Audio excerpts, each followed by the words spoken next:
job.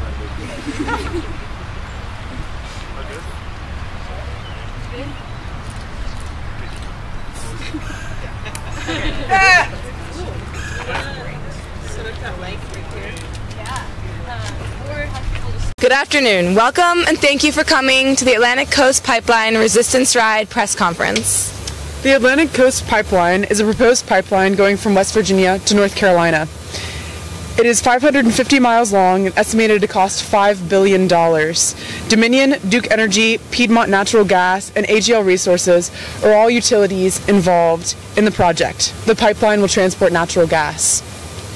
We are the Virginia Student Environmental Coalition from all over Virginia, coming together to build resistance and amplify the voices of Virginian communities and landowners directly impacted by the Atlantic Coast Pipeline. We are also here to demonstrate a united student movement against climate change. Next, we will have 5 stories about experiences along the ride so far.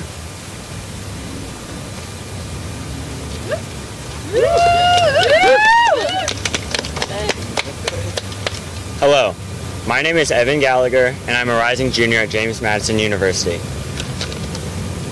I spent the last 6 days covering 215 miles in protest of the Atlantic Coast Pipeline.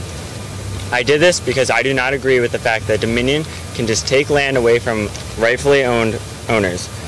I'm attempting to help draw attention to the voices that Dominion are trying to muffle. Despite Dominion's efforts, community members are continuing to rise up against a threat to their homes. In Augusta County, we had the privilege of meeting Jack and Mary. Jack and Mary taught us so much stuff while we were with them, and none of it pertains to the fact that Dominion is taking away from their land. Jack and Mary are currently restoring Wayside Diner. This is an iconic building of Augusta County, and it houses a restaurant as well as the gathering place for their residing neighbors. Oh my gosh. It's a place where they can come together to discuss issues facing their community, and recently this pipeline has been a major topic discussed within their walls. A look out the windows of Wayside Diner today will grant you a look at the beautiful Hankey Mountain. A look out the windows post-pipeline production, you would witness how man's greed effectively won a battle against a community's health. The diner is famous for their iconic bread. The recipe has been passed down from 1920 from owner to owner and is now being covered by Mary. The key ingredient in this bread is the water that has come straight from the surrounding area from Augusta County. They fear that the pipeline may infect the water, breaking almost 100 years of tradition and shattering a piece of Augusta's culture that so many people have come to love. When staying at their home, Jack brought us into the woods to allow us to appreciate the environment that Dominion is holding hostage.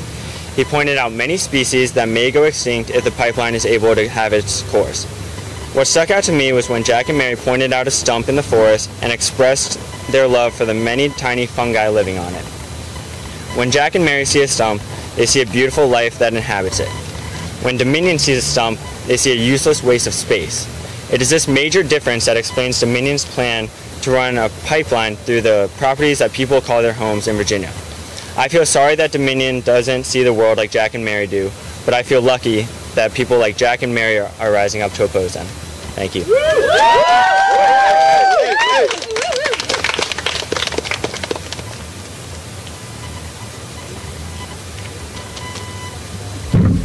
Hi, I'm Maria. I'm a rising second year at UVA, and I'm on the Atlantic Coast Pipeline Resistance Ride because I see the pipeline as a prime example of the dangerous effects of the corporate fossil fuel industry on the environment and the complex systems of plants, animals, and people inhabiting it. I think it's important to raise awareness about the dangers posed by the pipeline, which the riders have been doing by connecting with members of the communities along the route of the pipeline, like Heidi Cochran from Nelson County. Heidi is a single mother who lives with her sons in a house with a view she describes as drop-dead gorgeous. She loves her house and her family and admits that she's a homebody at heart. When she's not out doing work as a full-time, self-employed electrician, you can find her at her house, which she works really hard to maintain. Above all, Heidi just wants to be left alone. She is a private person and just wants Dominion off of her property. She tries very hard to keep Dominion from surveying her land, damaging the ecosystem in her backyard by running a natural gas pipeline through it, and ultimately ruining her irreplaceable, drop-dead gorgeous view. Heidi sacrifices the privacy she cherishes so much by allowing a filmmaker from the Washington Post to follow her and document her powerful story. Heidi works with a lot of men, and she radiates an air of toughness. She defends her land from Dominion surveyors with admirable strength and tells her story with gusto. This fight has resulted in her getting involved in her community in ways she had never expected, and she's built really strong friendships with a number of people in her community through Friends of Nelson, a strong alliance of resistance against the Atlantic Coast Pipeline in Nelson County. Heidi refuses to let Dominion shatter her community. Not only does she refuse to let Dominion survey her property, but she also takes it upon herself to drive to fracking sites under strict surveillance, leaving inconspicuously placed no pipeline bumper stickers in her wake.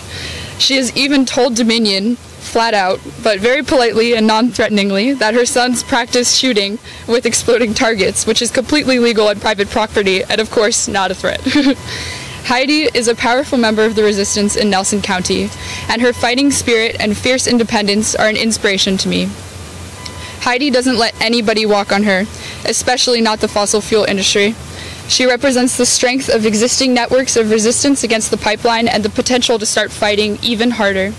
If everyone starts fighting like Heidi, there is no way a company like Dominion will be able to walk all over communities, people, and natural ecosystems in Virginia. Thank you.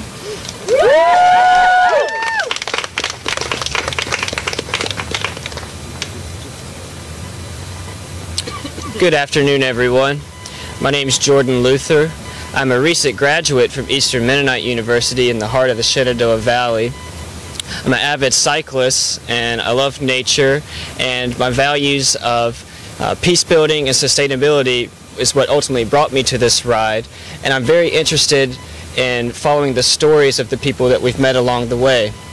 One person whose story sticks out to me the most is a dear woman named Jonna Clarkson from Nelson County, a member of Friends of Nelson, one of the resistance groups there. Her story compelled me because she lives on a farm there, and she spoke of her avid love for the Blue Ridge Mountains, something I resonate with as a man of the mountains myself.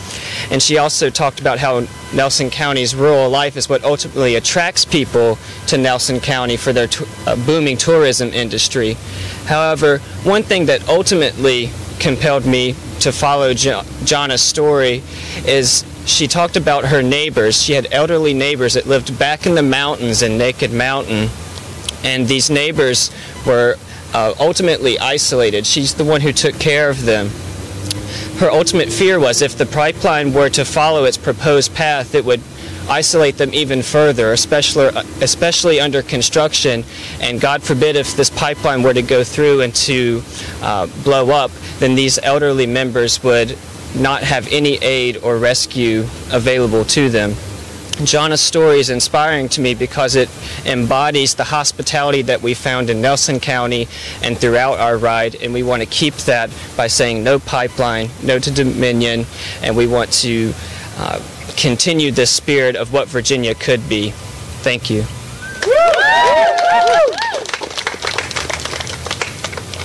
Hi, my name is Caroline, and I just finished my first year at the University of Virginia.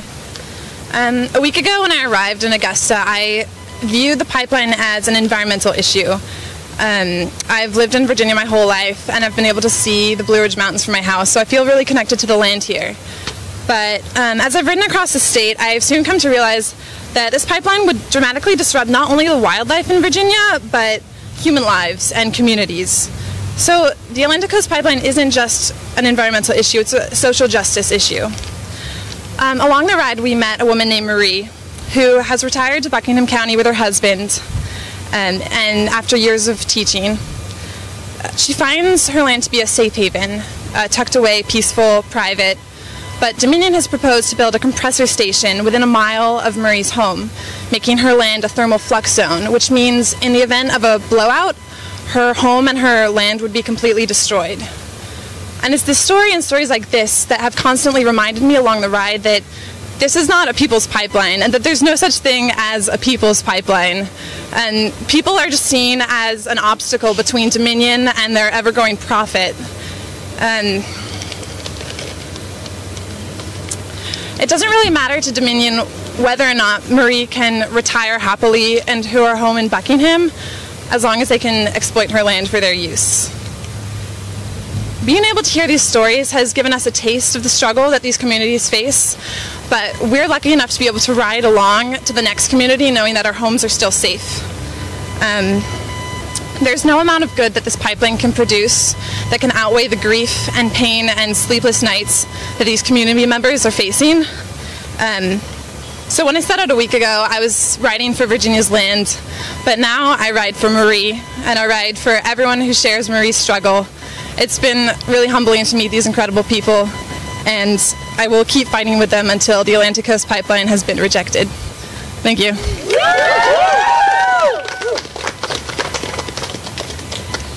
Hi, I'm Hannah, and I'm a rising third year at the University of Virginia. I was motivated to ride because of the deep discomfort I felt at the idea that Virginians were losing control over their land and their lifestyles that have been steeped in history. And having gone through this ride, I've sort of broadened my awareness that this is not just about losing control over land, this is about losing Dominion powers systematically disempowering Virginians throughout every process of this pipeline project.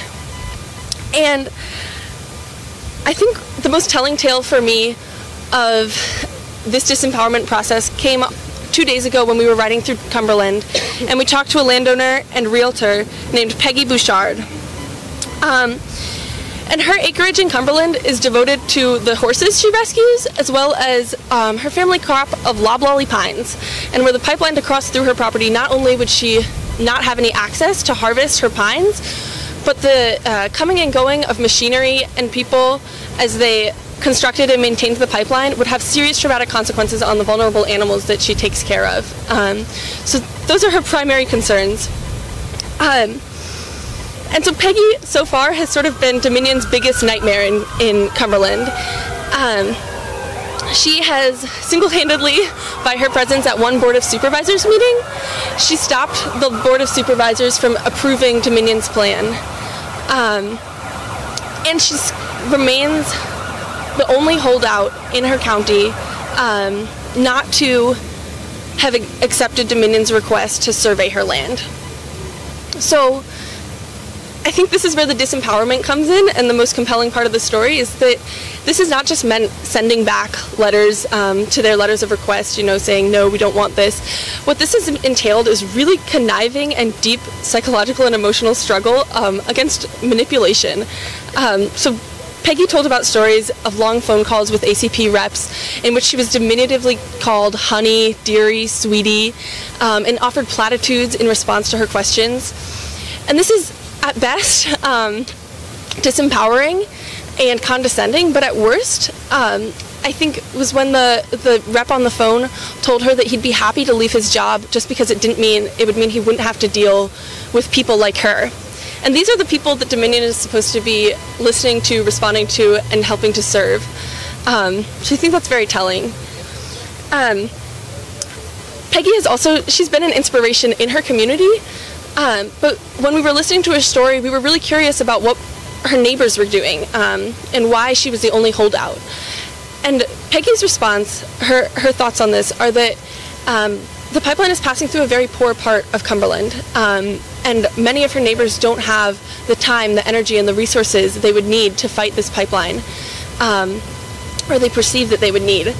And it's seen as that she thinks that the general feeling is that Dominion is seen as too big, too wealthy, and too powerful to effectively resist, so many people just give up without trying.